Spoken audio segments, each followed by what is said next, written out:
11 मई को supreme court से दो फैसले आए। एक फैसला दिल्ली से जुड़ा हुआ था, दूसरा फैसला महाराष्ट्र से जुड़ा हुआ था और इन दो फैसलों में तीन किरदार केंद्र में थे। तीनों किरदारों के लिए ये फैसला अलग अलग मायने लेकर आया।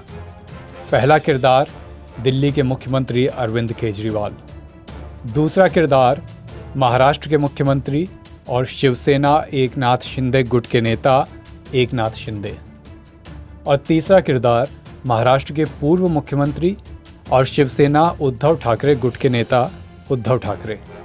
सबसे पहले बात करेंगे अरविंद केजरीवाल की। दिल्ली में लंबे समय से, जब से आम आदमी पार्टी सरकार में आई है, पिछला कार्यकाल ये कार्यकाल, तब से ही लगातार सरकार और उपराज्यपाल के बीच झगड़ा चलता रहा है।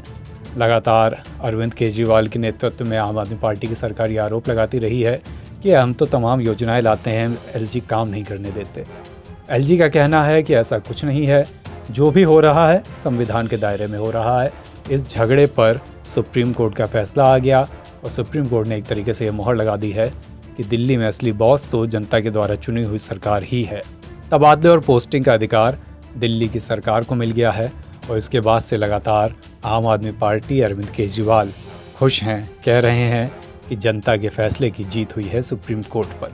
यानी अरविंद केजरीवाल के लिए यह फैसला खुशियां लेकर आया। अब बात एकनाथ शिंदे की।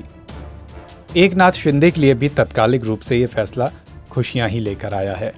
फिलहाल उनकी सरकार बच गई है। सुप्रीम कोर्ट में सुनवाई हो रही थी उन 16 विधायकों की योग्यता को लेकर, जो 16 विधायक शिवसेना टूटने के बाद उद्धव ठाकरे गुट को छोड़कर एकनाथ शिंदे गुट में आए थे। शिवसेना के साथ रहे, वो एकनाथ शिंदे गुट में रहे। फिर इस गुट ने भारतीय जनता पार्टी के साथ मिलकर सरकार बनाई।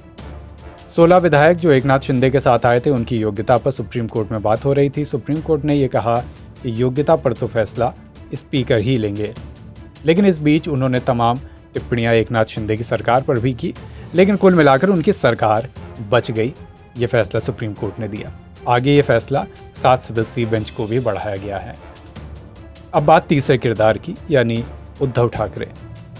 उद्धव ठाकरे के लिए ये फैसला कोई बड़ी खुशी लेकर नहीं आया, लेकिन जैसा कि उन्होंने प्रेस के सामने आकर भी कहा कि इसे वो अपनी नैतिक जीत के तौर पर देख सकते हैं, देख भी रहे हैं। उद्धव ठाकरे के लिए सुप्रीम कोर्ट ने कहा कि जिन परिस्थितियों में उनकी सरकार को फ्लोर टेस्ट से गुजरना पड़ा, और फ्लोर टेस्ट से पहले ही उद्धव ठाकरे ने इस्तीफा दे दिया था, सरकार गिर गई थी, उसके बारे में सुप्रीम कोर्ट ने कहा कि फ्लोर टेस्ट उस समय कराने की ज़रूरत थी, ऐसा स्पष्ट तौर पे नहीं कहा जा सकता। यानी सुप्रीम कोर्ट ने कहा कि फ्लोर टेस्ट कराने की ऐसी कोई ज़रूरत नहीं थी। जिन परिस्थितियों में उद्धव ठाकरे की सरकार को, महाविकास अघाड़ी की सरकार को फ्लोर टेस्ट के लिए बुलाया गया।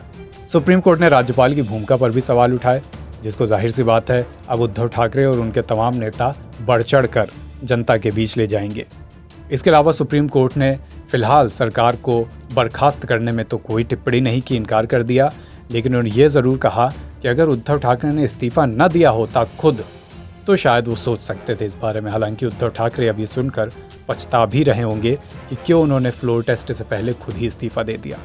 यानी ये तीन किरदार और उनके लिए एक ही दिन में सुप्रीम कोर्ट से 3 खबरें। एनबीटी ऑनलाइन की रिपोर्ट।